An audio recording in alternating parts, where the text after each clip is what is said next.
Oi, gente! Guilherme Paz aqui com vocês para mais um episódio do Na Mesa do Armazém. Estou feliz demais, como sempre, e sempre tenho falado que esse movimento de mesa, esse movimento que Deus nos proporcionou e tem nos capacitado a cada dia, temos sido muito honrados aqui pelas visitas, as pessoas que nós temos trazido aqui, com tanto conteúdo bacana, com tanta coisa legal para te ajudar a estabelecer, a restaurar uma mesa de qualidade na sua casa, no seu trabalho, enfim, em todos os lugares por onde você passar. Hoje não vai ser diferente, se você clicou aí, já viu quem é a minha convidada, eu estou feliz demais, porque hoje nós vamos falar de um assunto que é a realidade da nossa geração, da nossa nação, e nós queremos te ajudar a te instruir, a proporcionar ferramentas para você melhorar em vários aspectos da sua vida. Então, vem comigo, não se esqueça de seguir o canal, compartilhar, curtir, comentar, faça dessa mensagem, você seja um mensageiro de boas mensagens. Então, compartilhe com seus amigos, com seus familiares. Vem comigo para a Mesa do Armazém. Valeu! Oi, gente, estamos de volta e como eu comecei dizendo, estou feliz demais, me sentindo muito honrado por receber hoje aqui uma especialista, doutora Noeli Benchaia, uma especialista que vem dentro dos seus limites e até um pouco além, tem desenvolvido um trabalho muito legal e como o Armazém tem essa missão de trazer pessoas que vêm rompendo nessa geração, que estão queimando as suas vidas em prol de vidas. E hoje nós vamos abordar assuntos muito, muito delicados e interessantes que vão te ajudar demais. E obrigado, Noeli. Eu que agradeço. Não só pelo podcast, mas obrigado pela tua trajetória, o que você vem construindo aí. Nós temos acompanhado as mídias e a ideia na Mesa do Armazém é trazer esse tipo de pessoa que tem uma vocação atrelada a uma profissão. Sim. E nós estávamos falando aqui em off, já dava um podcast o nosso off, né? Mas eu queria conhecer melhor, o pessoal com certeza está ali querendo saber um pouco mais quem é Noeli Benchaia, tua origem, que o sotaque já vai entregar muito aí, mas quem é Noeli Benchaia e fala pra gente qual a tua relação com a mesa, como tem sido essa trajetória. Tá certo. Eu sou do Acre, né? Legal. Então por isso vem o sotaque nortista. E já estou aqui há quase 4 anos, né? E a minha trajetória também vem por motivos pessoais, digamos assim, né? Sim. Então eu trabalho, atualmente eu atendo pacientes 30 a mais já, porque o envelhecimento começa a cair, né, a partir dos 30. Então eu já começo a atender homens, mulheres, né, que estão realmente buscando qualidade de vida, né?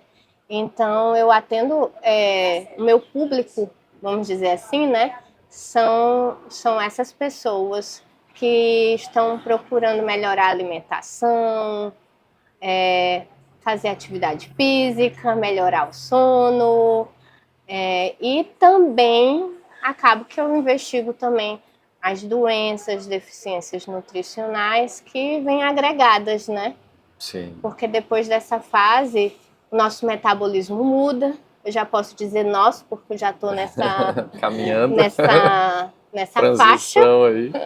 Então, o nosso metabolismo ele passa a ficar mais lento. Isso é normal, vamos dizer assim, que é esperado, porque é fisiológico. A gente não tem muito o que fazer para mudar isso, mas a gente consegue melhorar, né? Sim. Então, muda até a nossa massa muscular, né? A gente começa a perder massa muscular fácil.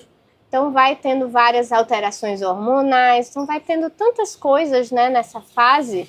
Sim. Que aí a gente precisa correr mais atrás para melhorar, né? Sim, sem dúvida. E doutora Noeli, né? A gente estava falando aqui antes, e já são mais de 13 anos, né, de trajetória, desde a formação, e algo que me chamou muito a atenção, doutora, é que parece que já estava lá, né? A vocação ela já vinha caminhando junto a talvez a escolha de uma profissão. E nessa trajetória hoje como mãe, como esposa, né? E Sim. profissional de uma área tão delicada, a gente vem percebendo que a medicina vem mudando muito, geração após geração. Quando foi que a gente estava falando que na faculdade você não teve muito contato, eu queria que você falasse um pouco para o pessoal da tua trajetória como profissional, desde a formação, né, que você me falou ali, teve que mudar de estado para se formar, e quando foi o gatilho de falar, cara, eu preciso voltar os meus olhos para esse público. Às vezes a gente pensa que é até por questão financeira, pô, essa área é menos assistida, talvez aqui, só que eu tenho percebido que algumas vocações, porque tem profissão que é só por vocação que a pessoa entra, não tem como entrar visando outra coisa. Tem gente que entra, se frustra, mas eu queria que você falasse um pouquinho dessa trajetória, sair do Acre, ir para Manaus. Fala um pouco pro pessoal te conhecer nessa transição. Eu fiz minha faculdade, como tu já falou, em Manaus, né? E a gente, na medicina, eu acho que ainda atualmente, nós aprendemos a tratar das doenças, né? Tem determinadas doenças e nós aprendemos o que fazer, que remédio, na maior parte, né? Que remédio passar. E a gente não aprende tanto a ver o paciente como um todo, né? Que o rim, o coração, estão tudo interligado, né? O cérebro, o intestino, tudo precisa estar funcionando bem. E eu acho assim que primeiro foi a minha residência, né? Que quando eu saí da faculdade, eu disse, não, tenho que ter uma residência. Eu ainda não tinha certeza de qual área específica que eu trabalharia, mas eu falei, a clínica medicina interna, né? Dr. House. Eu disse assim, é uma área que eu acho que vai me abrir muitas portas, porque a gente estuda um pouco de tudo. A gente estuda endócrino, gastro, reumatologia, então vai me dar uma base para mim saber o que eu quero. Então, eu fiz a clínica e já abriu muito a minha mente, né? Já abriu muito a minha mente, porque eu vi muitas doenças crônicas e já instaladas. A pessoa já chegava com pressão alta, obeso, diabético, e eu pensava muito, nossa, né? A pessoa já chega com aquela doença em que a gente já não tem mais muito o que fazer. A gente tem que só tratar realmente, né? Corrigir, ir corrigindo. E o que a gente aprende, assim, que na faculdade, que mudar o estilo de vida dessas pessoas é muito benéfico, né, para melhorar essas doenças. Mas na prática é muito complicado. Porque na prática você diz, você tem que fazer uma atividade física. Ele vai sair do consultório e vai fazer essa atividade? Geralmente não vai. Isso. É isso. O médico não tem esse controle. E eu acho que por faltar muito desse controle, que a gente orientar, tem que alimentar, vai na Nutri, né, tem que alimentar mais saudável. A gente orientar não quer dizer que o paciente vai fazer. Sim. Sendo que às vezes a medicação é muito mais fácil, né? Eu anoto aqui, olha, tá aqui, você vai tomar esses 3 remédios. E mesmo assim, pode ser que ele ainda não tome, né? Mas é um pouquinho mais controlável de que ele vai se tratar, né? Então, para muitos médicos tem essa dificuldade e é mais controlável. E eu pensava, né, realmente, quantas vezes eu já orientei, né, essas mudanças e nada aconteceu, e eu dava, não, vamos dar 1 mês, 2 meses, não vou te passar remédio, você vai voltar aqui e a gente vai ver se melhorou, e se melhorou, a gente nem vai entrar com remédio. Mas voltava e nada tinha acontecido, às vezes até pior. Então isso também foi uma chave que foi girando, né? Foi aos poucos. Sim. Eu fui num congresso, até aqui em Balneário, e aí eu fui no congresso e todas as salas que eu entrava eram doenças diferentes, né? Que a gente tratava. E cada sala dizia assim, tratamento inicial. A primeira coisa, alimentação, atividade física, né? Dormir bem. Aí eu pensava, nossa. Aí eu fiquei pensando, se todas essas doenças, a orientação é a mesma, por que a gente não investe mais nisso, né?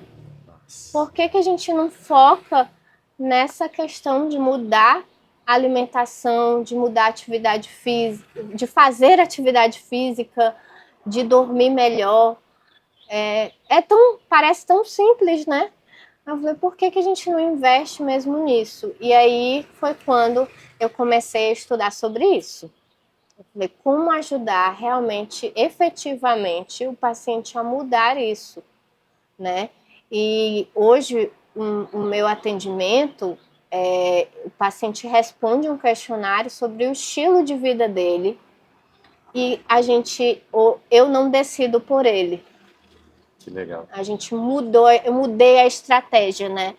Que eu não aprendi na faculdade, é como ajudar o paciente a ter essa...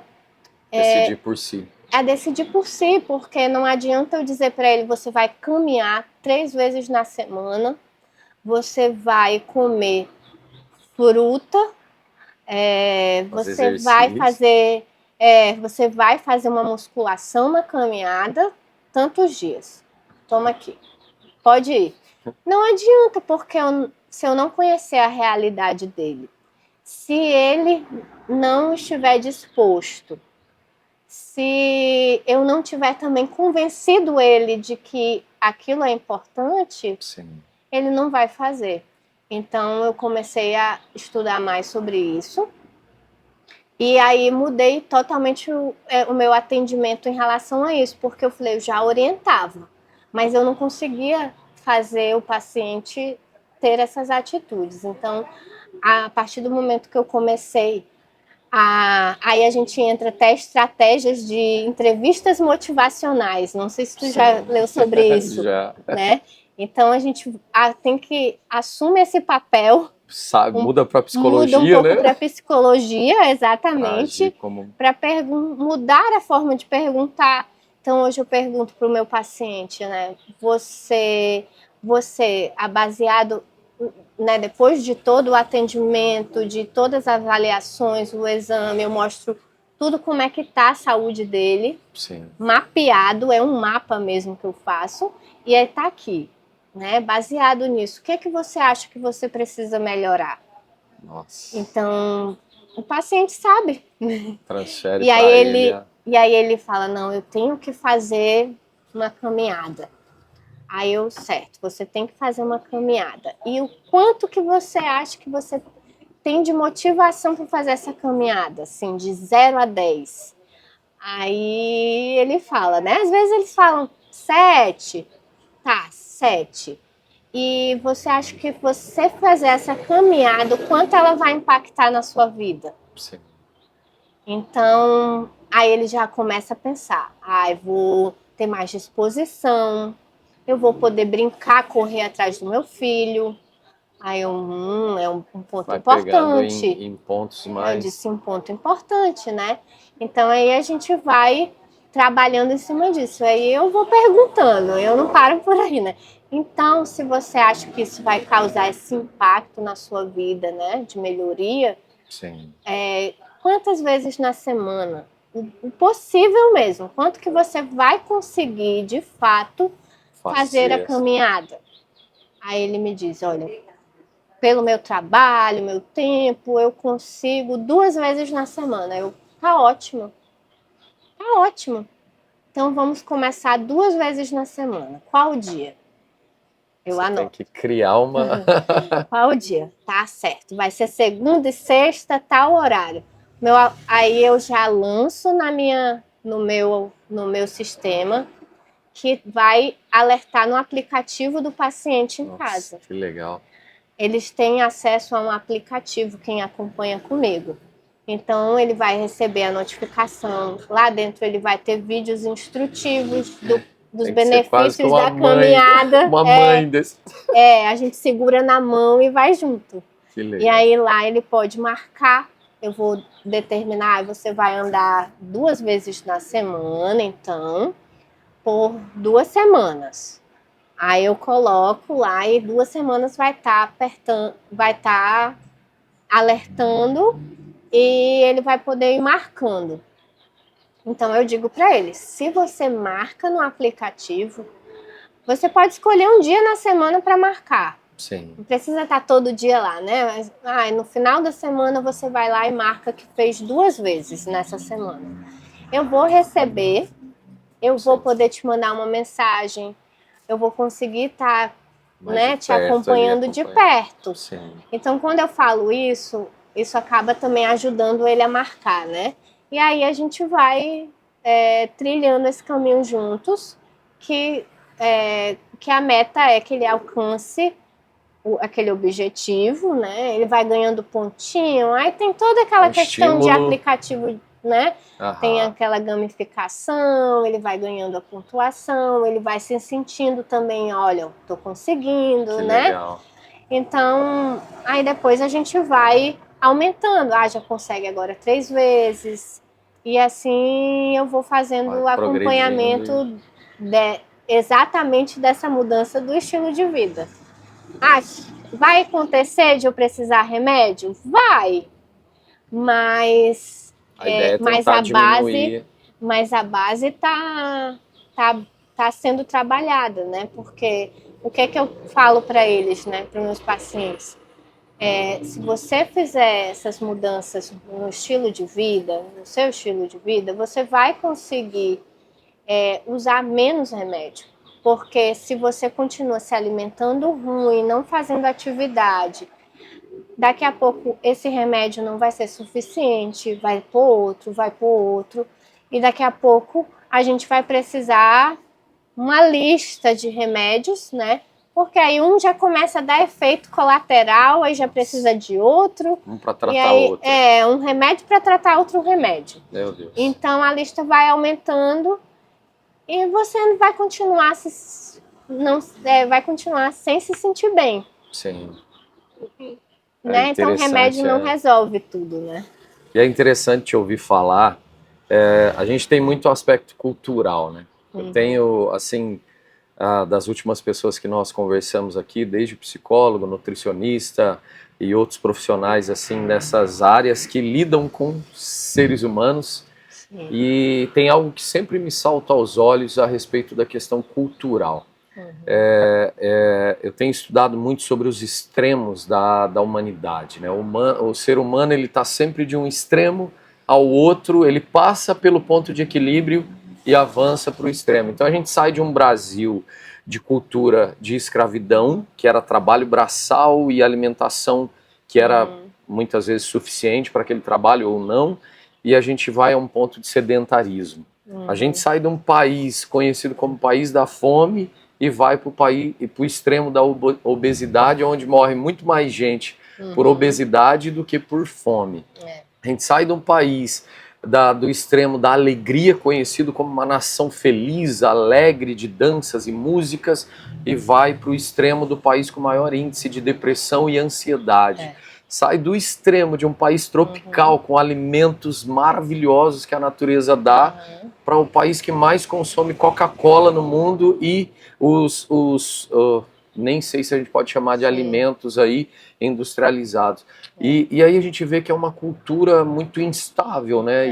E só de te ouvir falar ali que você está tendo que pegar adultos de 30 a mais, pegar na mão e tentar ensinar a fazer o simples. Aí já me saltou aqui de novo um extremo, que a gente sai de um país onde as famílias tinham 4, 5, 6 filhos, com pai e mãe dentro de casa, para o país da orfandade. Filhos órfãos de pais vivos, onde o pai e a mãe pararam de fazer esse papel que é falar, não filho, vamos papai vai te mostrar, filha, vem cá que a minha mãe vai te mostrar como é se alimentar corretamente. Gente, a gente já sabe que Coca-Cola mata, continua tomando. A gente já sabe que o glúten tá matando e a gente continua consumindo. A gente já sabe que comer fast food, pedir drive-thru para não sair de cima do sofá de frente de uma TV, tá matando. E aí a gente vê, eu não sei se na tua carreira você está notando que esse extremo, Sim. ele passa pelo ponto de equilíbrio de forma tão rápida que não é o suficiente para a pessoa estabelecer, como você falou agora, um fundamento em falar, cara, fazer o simples todos os dias é melhor do que uma vez na semana querer fazer o extraordinário, né?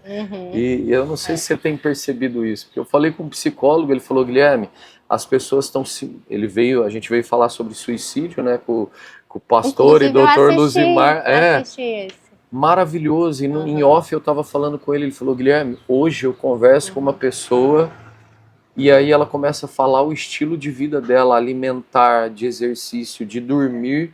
E aí ela me fala e eu falo, cara, você precisa parar com isso urgente. Daqui uma semana a pessoa se suicidou. Aí ele olha e fala, cara, era só alimentação, a noite de sono que estava sendo negociada por telas. Sim. E a ausência do exercício físico que levou a pessoa a uma vida sedentária em todas as esferas. E aí ele tá ali, na hora que ele tá fazendo a anamnese, fala, cara, é mais simples do que você imagina, a tua ansiedade, a tua depressão. Vamos tratar. E aí a pessoa, que é o que tu tá falando, tem que pegar na mão e um adulto tendo que ser conduzido por um profissional como se fosse uma criança. Queria que você falasse um pouco mais, até porque a gente falou aqui, até da tua trajetória pessoal, né? De lidar com essas questões da alimentação. É porque a gente não sabe, eu acho que ter equilíbrio, né? Exato. Porque eu não vou te dizer que eu não coma alguma coisa industrializada, uma vez ou outra, que eu não tome uma coca. Não vou te dizer que eu não faça isso. Mas não é a maior parte da minha semana. Ponto de equilíbrio. Né? Tanto que eu não sou muito de doce, assim, porque eu tive que tirar. Então, hoje em dia, eu como um pouquinho, nossa, suficiente. Né? E as pessoas não têm esse costume de ter equilíbrio, né? Eu digo pelo meu esposo mesmo, né? Eu tenho em casa a prova viva, que ele gosta muito de doce. Então eu digo para ele, você vai ver a mesa cheia de sobremesas, escolhe a que você gosta mais, né? Você não precisa provar de todas de uma vez. Escolhe uma e se dedica àquela. Sim. Né? Porque a gente, eu acho que o mundo tá tão revirado, né? Que a gente realmente, às vezes, a gente tem que buscar prazer em alguma outra coisa, né? E a comida é muito fácil, né? Sim. É muito fácil você procurar o prazer na comida, né? E eu acho que, às vezes, muitas coisas também estão relacionadas a isso, né? O mental com a comida, aquela compulsão, porque tá faltando aquela energia, né? Porque o açúcar te dá energia, né? Então, às vezes, você não sabe que a sua falta de energia é por outro motivo, né? É porque você não faz atividade física, é porque você não faz alguma suplementação que te ajude a dar energia, uma vitamina B12 baixa, uma vitamina D baixa. Então, você tá tacando no açúcar porque ele dá energia muito rápido, né? Sim. Então, você precisa... Às vezes você se vicia porque você precisa dessa energia para fazer as suas coisas, o seu trabalho, que é obrigatório, né? Sim. Porque se você tivesse que trabalhar numa academia todo dia, você ia conseguir ir. Sim. Né? Mas como não é obrigatório, né? Você tem tantas coisas no dia que você tem que priorizar alguma coisa, né? Sim. Então, acaba que, falar um pouquinho da minha trajetória em relação a isso, né? Eu tive que vivenciar isso na pele, essa questão da mudança do estilo de vida, porque eu descobri que eu tinha uma doença inflamatória chamada endometriose, e por causa dela eu fui descobrindo que eu precisava mudar muitas coisas na minha alimentação, porque na faculdade a gente só diz assim, tem que alimentar saudável, mas como é alimentar saudável? Eu cresci tomando leite com Nescau todo dia de manhã, né? Comendo pão todo dia, proteína nem sempre era uma coisa que fazia parte de um café da manhã, de um lanche, né? Era mais concentrado num biscoito à tarde. Essa foi a minha alimentação a vida toda. Então, quando eu me deparei com a endometriose, constipada, com dores, né? E uma constipação, na verdade, que eu tinha desde pequena. Eu me recordo de vezes eu gritando, mãe, não tô conseguindo. Nossa. E a minha mãe me dava óleo, me dava outras coisas. Forçar Minha filha, eu é de família, eu também tenho esse problema.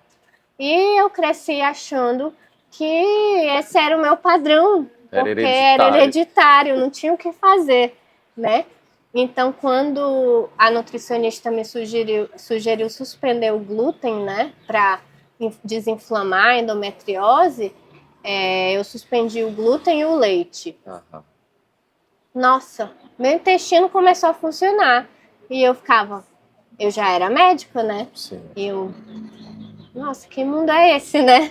Olha só. Essa alimentação tava aí o segredo, porque constipada come fibra, toma água.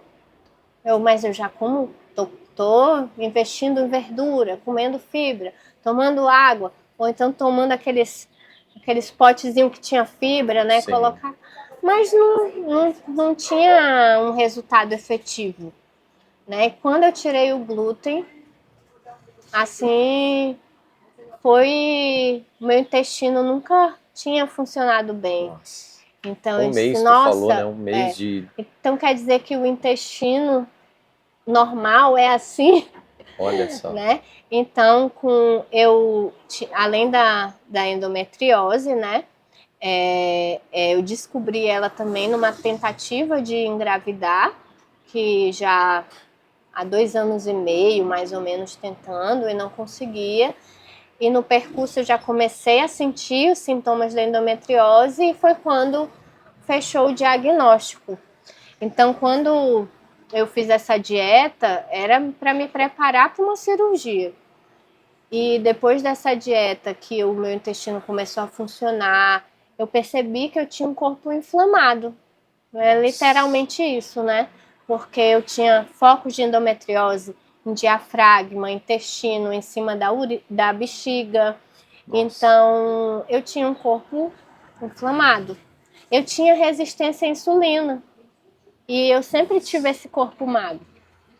E eu ficava, nossa, resistência à insulina, minha insulina não está dando conta de baixar meu açúcar, mas eu nem como doce. Então eu ficava estranho, né? Mas hoje eu sei que era inflamação. A inflamação não permitia o hormônio da insulina, porque ela é um hormônio. Ele ia trabalhar, fazer a função dele. E a gordura também faz isso. A gordura abdominal, ela é cheia de estrogênio. É dali que também sai estrogênio. Então, ela inflama e, geralmente, quem tem essa circunferência assim mais proeminente, ela vai ter uma resistência à insulina também. Então, foi quando eu fui me alertando de que tudo era inflamação. Então, eu fiz essa dieta 1 mês e meio, engravidei, né? E apesar de que depois eu perdi esse bebê, mas isso me abriu a mente de que era possível eu desinflamar, eu estar bem e ter uma gestação natural. Normal. Porque o médico me dizia, olha, se você não fizer essa cirurgia, você não vai engravidar naturalmente. Você vai ter que fazer a cirurgia e depois da cirurgia vai ter que fazer uma FIV. uma fertilização. E eu ficava, nossa, será que eu vou ter que chegar a esse ponto, né? E foi quando eu engravidei naturalmente. E apesar de a gestação não ter se mantido, né? Mas isso Já foi um foi uma sinal de que... resposta. Sim. Foi uma resposta de que era possível, né? E a gente, cristão que acredita em Jesus, Sim. a gente sabe que ele vai realmente nos orientando, abrindo e fechando portas. Meu Deus. E foi nessa hora que eu tive certeza. Não, Deus está me dizendo que eu posso. Então vamos mudar essa vida, né? Vamos fazer a alimentação correta, vou fazer atividade física, que eu acho que pelo trabalho eu não estava fazendo, porque a gente trabalha e Correria. eu dava plantão na época, então eu larguei o plantão. Aí foi quando eu fiz a pós em gerontologia, que é esse processo do envelhecimento. Explica vou esse explicar nome, esse né? nome. É o estudo de todo o processo do envelhecimento, né? Então vou aprender por que de cada alteração que a gente vai tendo com o passar dos anos, né? Porque que tem idoso que põe sal e tá dizendo que não tá salgado. Nossa. As papilas gustativas, elas vão mudando também. E elas vão ficando menos sensíveis ao sal, ao açúcar, né? Então aí a gente vai aprendendo tudo isso e aprendendo que tratar o idoso também não é igual tratar um adulto. Né? Então eu fui aprendendo essa parte também de saúde do envelhecimento nessa época. Sim. E aí foi juntando, né? Foi juntando a minha experiência própria, né? Tanto que depois de um ano, né, com a dieta, com a atividade física, né, dormindo bem, nós passamos a dormir mais cedo, que a gente ia dormir sempre mais tarde, e perdia o horário do hormônio da melatonina para você dormir com mais qualidade, né? E aí a gente foi mudando isso em casa. Começamos a ir para a cama. Aí tem que ser aos poucos, né? A gente foi reduzindo. Se a gente ia para a cama 11h30, vamos 11. Aí depois vamos 10h30. Mudando o hábito. Isso. E assim, de lá para cá, depois de um ano, fiquei grávida, né? Minha filha hoje já tem 4. Que benção. E continuo com a endometriose, sim. Porém não fiz cirurgia e nem vou fazer. Amém. Se Deus permitir. Amém. Não vou fazer. E se sente super bem. E me sinto super bem, mas sem o glúten. Que legal. Porque se come o glúten... Né? Isso é muito legal. Tem duas coisas várias que você falou, mas duas que eu gostaria de abordar assim, principalmente porque a gente tem um público de mulheres muito grande que nos seguem, que nos acompanham. Na verdade, eu digo que hoje as mulheres elas estão assim muito ativas e buscando muito essa questão da saúde, e eu acredito que venha até, como a gente falou ali, nessa tentativa de corrigir muitas falhas e ter um estilo de vida melhor, mais saudável. A gente sabe que a pandemia foi um divisor de águas para isso, né? Então muita gente despertou durante a pandemia, alguns se mantiveram cuidando da saúde, alguns infelizmente já voltaram à vida como se nunca tivesse tido uma pandemia.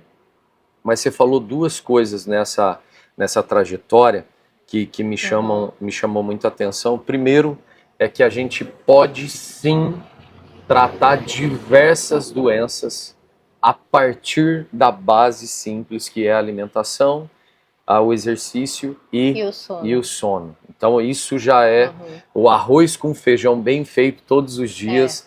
Vai ser muito melhor do que às vezes essa tentativa. A pessoa nunca fez exercício, ela quer começar correndo uma maratona. Ela nunca se alimentou bem, aí do dia para a noite ela quer ter uma mudança radical.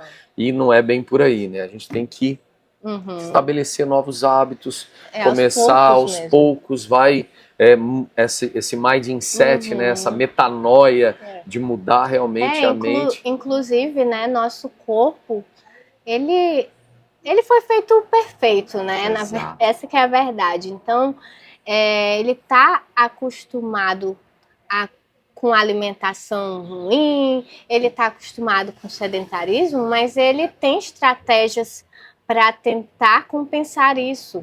E ele está utilizando essas estratégias. Então, para ele perceber que você não age mais daquela forma, vai levar um tempo, né? Entendi. E por isso que a mudança aos poucos, né? Não, agora eu não vou comer só isso, que eu não vou comer mais. Só isso que eu vou acrescentar. É importante porque o corpo ele precisa ir se adaptando novamente à tua nova realidade. Sim. E enquanto isso não acontece, às vezes você pode achar que está piorando, Sim. né? Por exemplo, uma dieta muito restritiva, né? O teu corpo vai começar a querer guardar energia. Então, em vez de ele eliminar o que está sobrando, né? Não, ele vai começar a guardar mais, porque ele diz assim, nossa, se agora ela não come no almoço, vamos dizer que ela faz um jejum, né? De repente começou a fazer um jejum, de repente do nada, esse que é o problema, né? Do nada você diz, não, agora eu vou fazer jejum intermitente. E aí o corpo começa a perceber aquilo e dizer assim, nossa, mas se agora ela não toma mais café, se agora o almoço é mais tarde, quando ela comer, almoçar ou fizer qualquer outra refeição, eu tenho que guardar essa energia. E onde que ele guarda? Sabe? Nas gorduras? Nas gorduras abdominais, sim, né? Então que é uma inflamação. Né? Isso, e inflama mais, e aí fica aquela coisa e a pessoa fica, nossa, mas eu não como quase nada. Tem paciente que diz assim, eu não como mais nada, o que eu vou comer? Eu não como mais nada. Ela fala que eu não tenho mais o que tirar. Né? Eu não tenho de onde tirar e eu continuo ganhando peso, eu continuo, né, pré-diabética. Sim. E às vezes é muito isso, né? Você quer ser muito radical. E não dá para ser radical. Né? Nem a gente consegue manter. Coisas radicais a gente não consegue manter por muito tempo. Eu brinco com os clientes aqui que normalmente, perto do verão, o pessoal chega, eu preciso de uma dieta para emagrecer o mais rápido possível. Aí eu sempre brinco, pô, você levou 40 anos para ganhar essa barriga e quer perder em uma semana, né? Acha que é assim. E é bem isso, né? Esse tempo ao tempo, fazer as coisas com muita cautela, procurar a ajuda de um especialista. Então você falou, e isso é muito importante, né? Sozinho a gente não consegue. Eu sempre falo isso pro pessoal, olha, você precisa mudar o teu ambiente, porque se você está em um ambiente onde as pessoas não estão preocupadas com isso, é muito difícil, você pode até começar, mas você vai ter a tendência de voltar para aquela realidade. Então assim, mudar o ambiente, procurar a ajuda de um especialista, ler bons livros. Eu falo que o livro ele me salvou de várias coisas. Hoje eu sou um apaixonado por leitura, porque eu percebi que assim, eu ficava buscando muita informação, aquilo vinha uma quantidade muito grande, só que era sempre aquela informação picada. A mídia social é assim, às vezes é picadinho, você vê um Reels ali de 1 minuto e acata aquele. Aí você vê mais um de 1 minuto, quando você vê, você tem 1 milhão de informações, você é especialista em milhares de frentes, mas não é bom em nada, né? Aí eu falei, cara, isso aqui é legal, mas eu preciso ir a fundo em um assunto por vez. Aí eu comecei a fazer isso, eu vi um conteúdo ali e falei, cara, legal, que nem agora eu tô no sono. Comecei a me especializar e ir mais a fundo na questão do sono, porque depois que eu aprendi que não adianta eu comer bem, me exercitar bem e negligenciar o meu sono, que os outros dois vão por água abaixo, porque é na hora de dormir que tudo isso vai ser computadorizado, né, como a gente diz, vai armazenar no lugar certo, serotonina que a gente estava falando, ocitocina, tudo vai ser produzido para que eu tenha no próximo dia um dia melhor do que o dia anterior. Então isso é muito legal. E um outro ponto que você tocou, Noelle, que eu gostaria de abordar para a gente ir caminhando para o fim, é que nós, como cristãos e religiosos, na maioria do tempo, demonizamos, e isso eu falei no último podcast que nós gravamos com a Lu, uma nutricionista maravilhosa que vem vivendo experiências com Deus nessa transição, vocação, profissão, e tem sido muito legal, porque faz pouco tempo que ela se converteu e ela falou, Guilherme, estava tudo ali, e eu fechada no meu mundinho, não conseguia ver que a Bíblia com mais de 2000 anos já estava tratando, abordando assuntos que eu achei que eu tinha aprendido na faculdade, mas já estava lá. E ela falou um negócio que ficou muito forte para mim, e você tocou de novo nesse assunto, que nós temos uma tendência a demonizar o vício nas drogas, o vício nas bebidas, o vício na pornografia, o vício enfim, em coisas que nós julgamos demoníacas, e esquecemos de olhar para vícios que estão dentro da igreja, como a alimentação, que é a glutonaria, o vício no açúcar, que já sabemos que vicia, o vício em tantas coisas relacionadas à mesa. E ela trouxe isso, e eu falei, caraca, bicho, a gente está apontando para o viciado em droga e falando ele está possuído por um demônio, e não olha para o próprio umbigo e não vê que às vezes o demônio está na alimentação, e o demônio aqui eu me refiro a esses vícios, aos alimentos. E eu queria que você falasse, você tem percebido isso nesses atendimentos, que até com pessoas que se dizem cristãs, e eu tenho lutado contra isso na minha comunidade, até a gente fez o aniversário da minha filha e eu falei, cara, não vai ter refrigerante, eu não quero que as crianças que vão cruzar o meu caminho vejam isso como normal. Porque ela falou isso, ela falou, Guilherme, sabe qual é a nossa relação com a Coca-Cola? É de que em todas as celebrações, desde pequeno, ela estava sobre a nossa mesa. Então a gente estava ali cantando parabéns e a Coca, de forma muito silenciosa, foi sendo colocada na nossa mesa. Hoje você pega uma criança que toma 2 litros de refrigerante por dia, como é que você vai falar para ela que faz mal se ela cresceu? Ou um adulto, eu tenho adultos que chegam aqui, cara, eu preciso de ajuda, porque eu não consigo parar de tomar Coca. Eu tomo uma garrafa de 1 litro no almoço e uma na janta. E é assim, é sentar e tomar uma garrafa inteira. Fala, cara, como é que eu vou tratar isso contigo se é algo que desde a tua infância foi colocado na tua mesa como algo bom, do bem, e quantas outras coisas que foram estabelecidas como... Eu tenho uma frase que eu gosto muito do Luciano Subirá, que ele fala assim, fazer o que é certo do jeito errado é errado.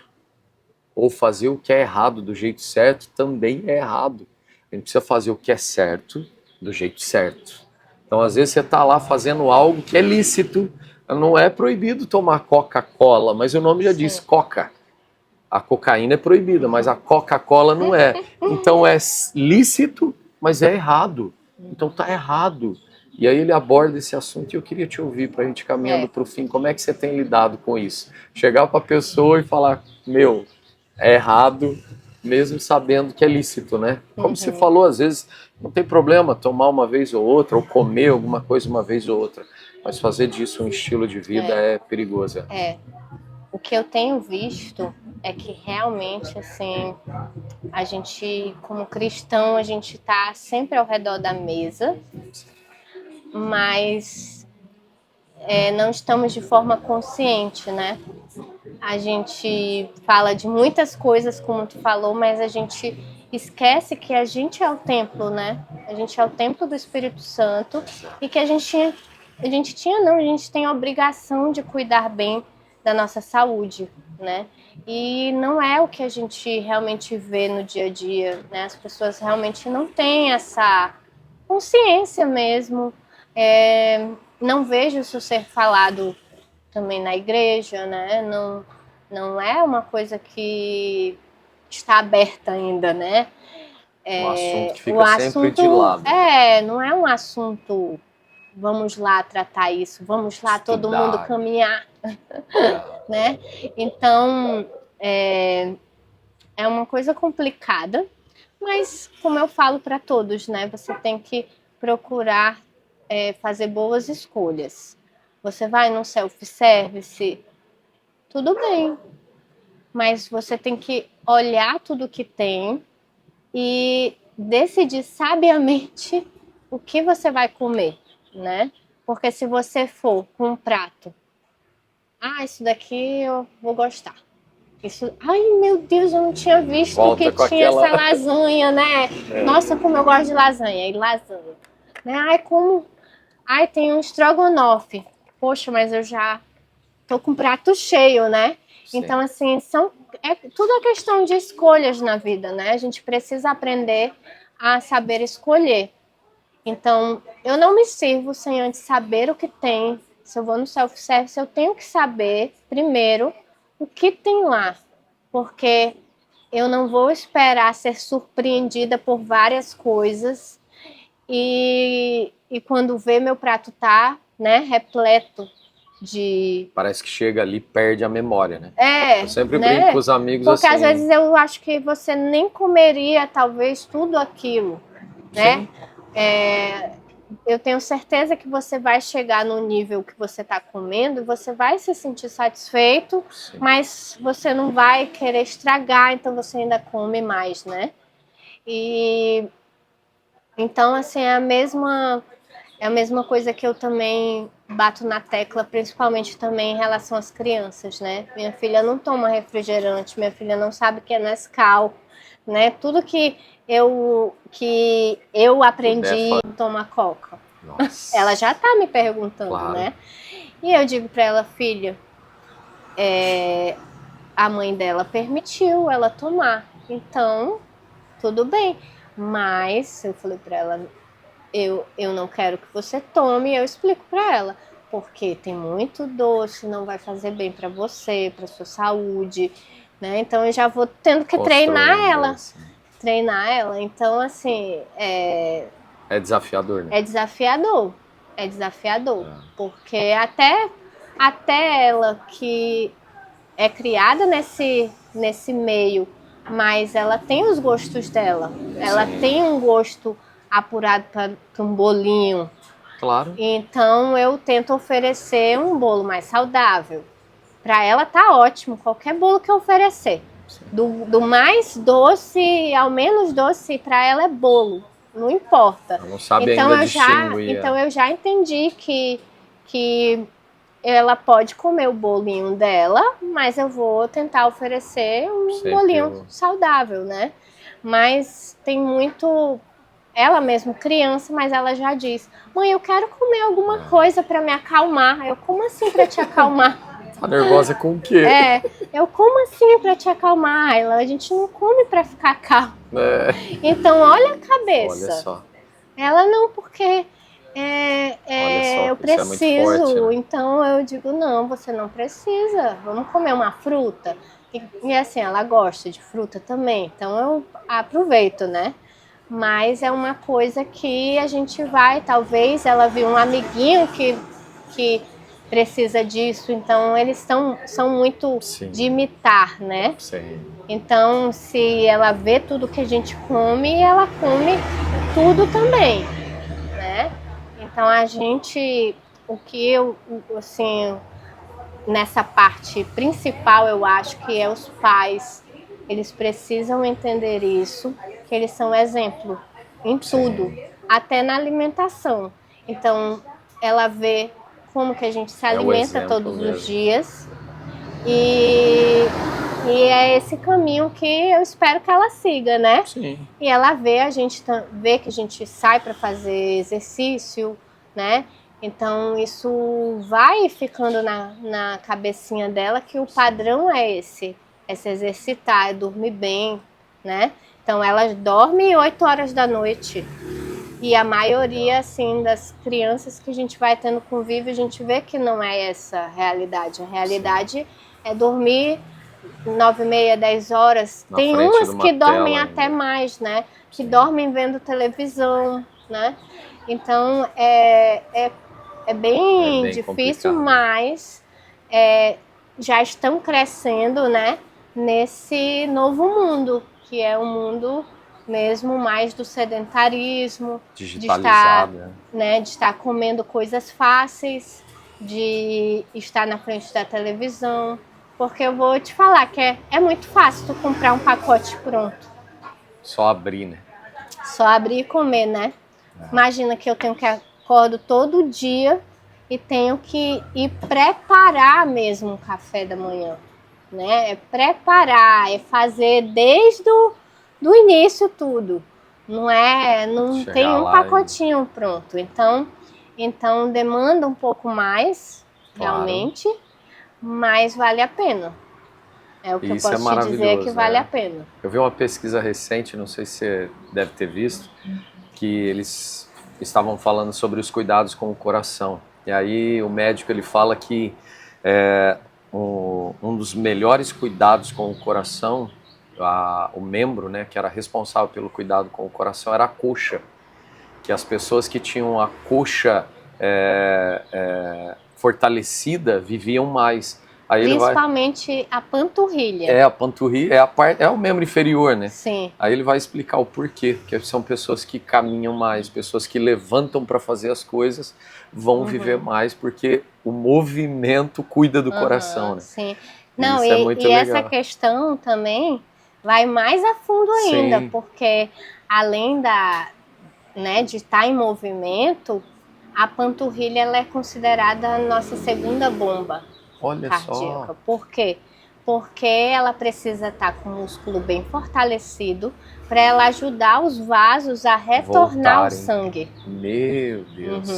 Então, se a panturrilha está fraca e você já está com fragilidade na vascularização, já fica com a perna inchada no final do dia, olha só. Isso quer dizer que provavelmente o retorno do sangue não está dando conta. Olha. E a panturrilha, ela ajuda nisso. Nossa, isso no envelhecimento é muito importante, sim, né? Porque tem a tendência isso. Não, fora que a gente tem, depois de um certo tempo, né?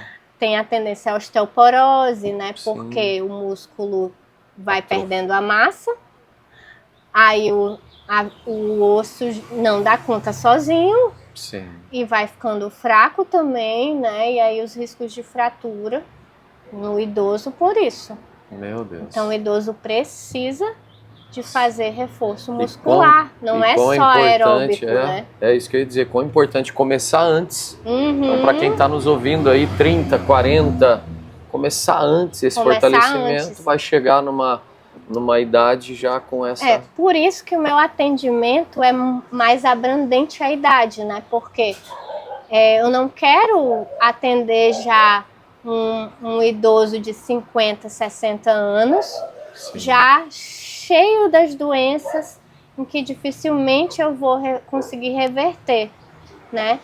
E se eu tivesse começado a atendê-lo nos seus 40 anos que seja, né? Eu já poderia ter feito diferença no futuro dele. Tratamento mais preventivo. Preventivo, exatamente. Muito mais preventivo, né? Porque minha paixão não é tratar doença.